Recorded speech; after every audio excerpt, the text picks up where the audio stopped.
Here I have the EBO Air 2 Plus, and this thing is not just a camera on wheels, it can do quite a few things here. In the front we have two displays here which you can go ahead and use for two-way video calling, and it does have a 3K camera here. So in the front we do have the two displays, the camera, and all the sensors all around here. And at the top, this is where we have the button to initiate the AI. And at the back we have the USB Type-C, also the speaker. So at the bottom we have the track wheels and also the charging points as well. We can go ahead and remove the whole bottom here for any reason, like you want to go ahead and clean out the wheels. So underneath here we have an option for an SD card. So this does come with the 32 gigs of internal storage, and we also have the charging station here, which is automatic. So if I go ahead and click recharge here on the app, it's gonna go ahead and turn around and try to find the charger, and then it's gonna see it eventually here. It does have here, it's not only by the kind of like the QR code looking, it does have like a light that beams on it, so it will see it even if it's like a little bit further away. It's gonna go ahead and see the charger where it is. Sometimes it may take a little bit longer to find the charger depending where it is, but most of the time it does a really good job. So to go ahead and move the camera around, I can go ahead and control it with my phone here. And there's also like a few settings here you can set up. So speed wise, you're able like to set it up to, right now I have like a 49%. So if I go ahead and leave it at 100%, and if I go all the way forward, you can see the reason why I'm being a little bit careful like when it's moving around is it does not have a drop sensor. It can go pretty much over the edge here. So one thing it does have, it's an obstacle avoidance here. So if I move it forward, it stops. So the first thing I want to go ahead and show you is the tracking here. If you want to go ahead and use this as a security camera, it's actually really good at that because you're getting a 3K camera and it's actually able to go ahead and track you. So there's two different ways of setting up the tracking mode here. So we have the follow. So if I set it on follow, it's gonna go ahead and follow me every time I move, and it's just gonna keep track of me. But then there's also lock here. So if I'm like on a desk like this, I don't want it like to move around that much, I can go ahead and leave it on lock. So right now, if I go ahead and point it my way here, if I go ahead and click start, now it's gonna go ahead and follow me if I'm like moving around.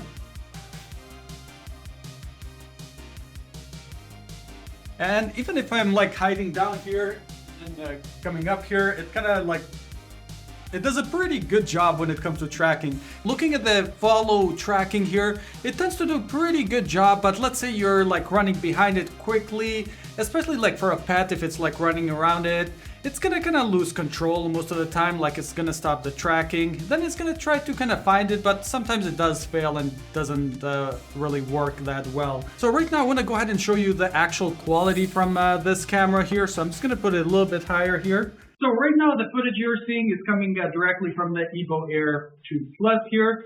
And the quality, I was able to look at it before, and it does look pretty good. So it does have a 3K camera. Now just to quickly show you a few features under the video app here.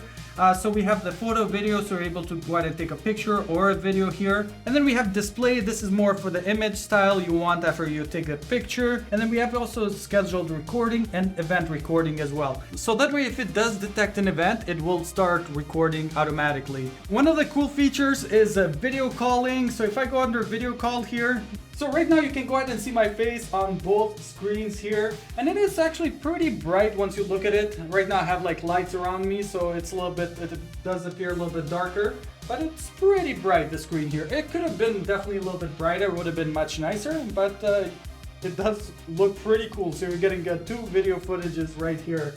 Let's say someone from home wants to go ahead and ring my phone, so they can easily do it by just holding the top button here. So if you want to just go ahead and hold this. And then there's also the option of voice calling. And here's a quick peek of the call settings.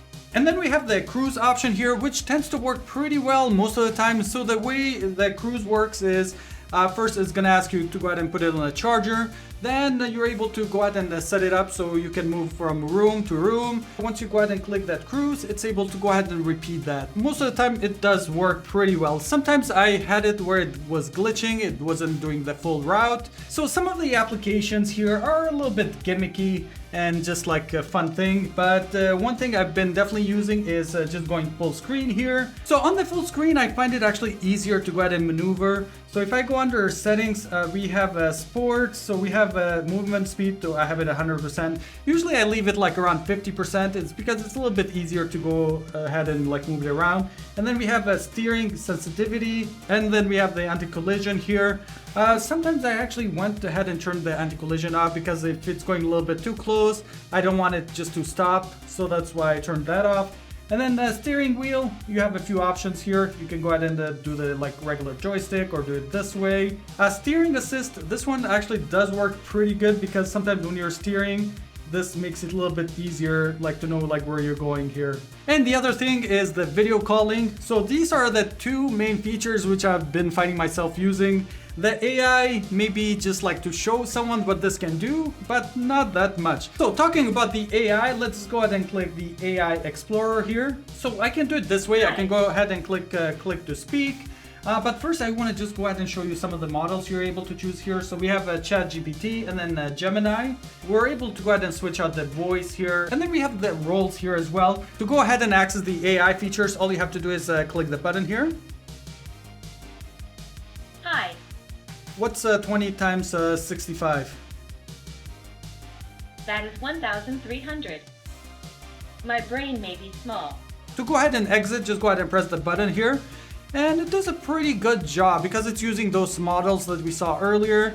One thing I wish it had is to be able to kind of like when you're on AI mode to be able like to actually see what you're talking about. But then I can see probably there's some privacy concerns probably there. That's why they didn't put it in the first place. So one thing you can see here, the eyes, you're able to go ahead and modify those as well. So under the settings, if I go ahead and click here, so I'm able to go ahead and put the expressions. I'm also able like to add, like switch it to something else. So you'll be able like to see the timing here or customize. So you can put your own picture as well. But the eyes I think tend to work a little bit better because it actually is able like to follow you around. Another great feature this has is the Wi-Fi management. I'm able to add more than one Wi-Fi. So for example, right now I have a deck system. So if I'm moving room to room, that way it switches if it's closer to my living room, it switches to that router. That way it always has like the highest signal. Wireless roaming here. So you have the sensitivity as well and automatic network switching. Usually whenever I get my hands on something like this, the review tends to be a little bit too long, so that's why I try to make it like just to go to the main features, so just so you don't get too bored watching it. And but if you have any questions on this Air 2 Plus, go ahead and leave a comment below. I'll be more than happy to answer it. I'll see you on the next video.